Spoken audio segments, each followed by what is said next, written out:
Hello guys, it's your boy Bashir Insight. Karibu tena darasani. Naamini ukitenga dakika zako chache tu kusikiliza video hii mpaka mwisho, baada ya kuwa umeisikiliza utajivunia kwa kujifunza mambo makubwa ambayo yatafungua akili yako. Hii ni kawaida kwa kila binadamu, kwamba kila mtu ana shauku ya kutaka kupata kitu fulani katika maisha.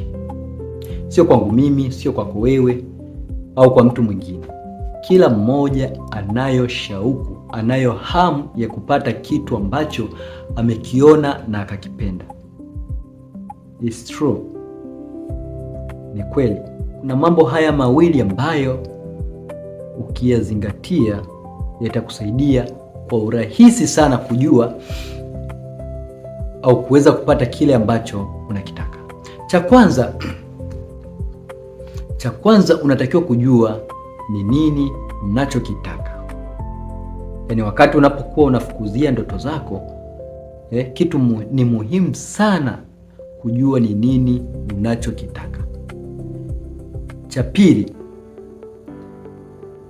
unatakiwa kuamini kwamba unastahili kukipata hicho unachokitaka. Amini kwamba wewe unastahili kukipata hicho unachokitaka. Hivi vitu viwili vikikutana, kujua unachokitaka na kuamini kwamba unastahili, wewe ndo unayestahili kukipata, utakuwa na uwanda mpana au utakuwa umejiongezea nafasi za kufanikiwa kukipata.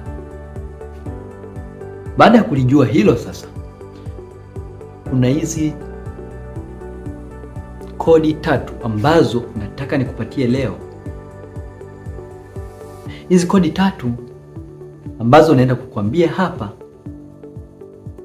zikihusishwa na hizo mbinu nilizokuambia mwanzo, wewe utakuwa haukamatiki.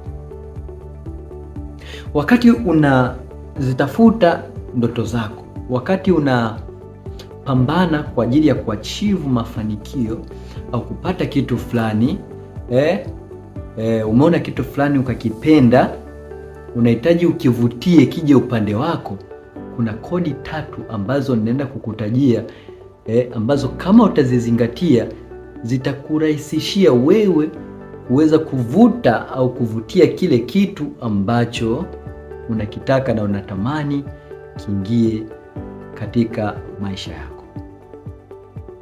Kodi ya kwanza ni self confidence, ni kujiamini. Hiyo ndo kodi ya kwanza, kujiamini.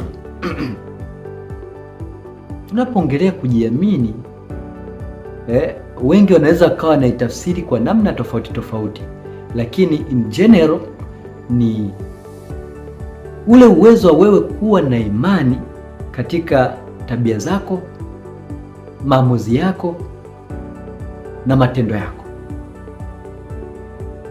katika jambo lolote lile ambalo unalifanya, katika hali yoyote ile, bila kujali ni hali ya namna gani. Hiyo ni kodi ya kwanza, izingatie. Kwa unapojiamini katika jambo lolote lile, bila kujali matokeo yatakuwa ya namna gani, unakuwa umejiweka katika nafasi kubwa ya kuweza kuwa mshindi wa hicho ambacho unakifanya kwa wakati huo au ambacho unatamani kukivutia kija upande wako. Kwa kujiamini ni kitu muhimu sana sana sana katika maisha. Na hii inakusaidia unapokuwa una ile pressure ya kwamba unataka matokeo, au unapokuwa haujifungamanishi na kupata matokeo fulani, ukawa na utulivu ndani yako. Hiyo inakusaidia kuweza kufanya vitu kwa hali ya asili kabisa, na inakuondolea hofu na inakufanya uperform to the highest level, to your best level. Kodi ya pili tunasema ni self discipline. nidhamu binafsi. Tunaposema nidhamu binafsi ni uwezo wa mtu kufanya jambo lolote muhimu hata kama halipendi. Hiyo ni nidhamu binafsi. Kwa unapofungamana na nidhamu, kuwa na nidhamu binafsi inakusaidia wewe kuweza kuachieve kuweza kufanikisha mambo mengi. Unajua watu wengi huwa wana ignore au huwa wanagairisha mambo kwa sababu wameona ni yana usumbufu, hawayapendi kuyafanya au yanawakera, yanawaboa. So unapokuwa na nidhamu binafsi ndani yako, ni rahisi sana kuweza kufanya vitu to your best level. Take it. And number 3 ambayo itakusaidia kuweza kuachieve mambo kwa urahisi ni self control. Yaani uwezo wa kujidhibiti. Tunaposema uwezo wa kujidhibiti ni namna wewe ambavyo unaweza kuzuia hisia zako na kuzuia matamanio yako na ukaonesha tabia hizi zilizokuwa njema katika matendo yako.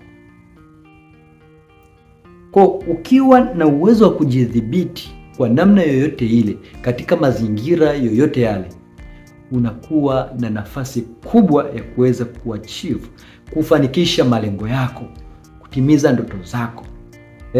Mazingira tulionayo katika dunia sasa ni very complicated. Yaani mazingira ambayo ni very challenging. Unaona, matamanio ni mengi, vikwazo ni vingi, distraction zipo kibao, ndio usiseme. Unaona? Wewe ukishajua kwamba mimi focus yangu ninachokitaka ni hiki hapa. Unaona? Na ukakiendea.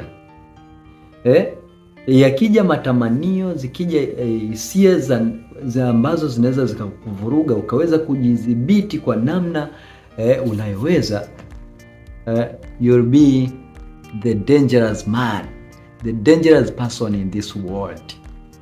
Unaona, utakuwa haushikiki.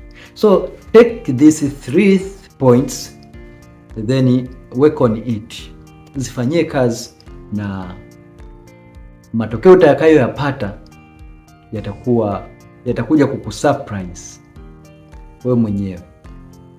Thank you, na kushukuru kwa kuchukua muda wako kusikiliza video hii mpaka mwisho. Naamini umejifunza kitu. Unaweza ukashare kwa watu wengine ili na wenyewe waweze kufaidika zaidi.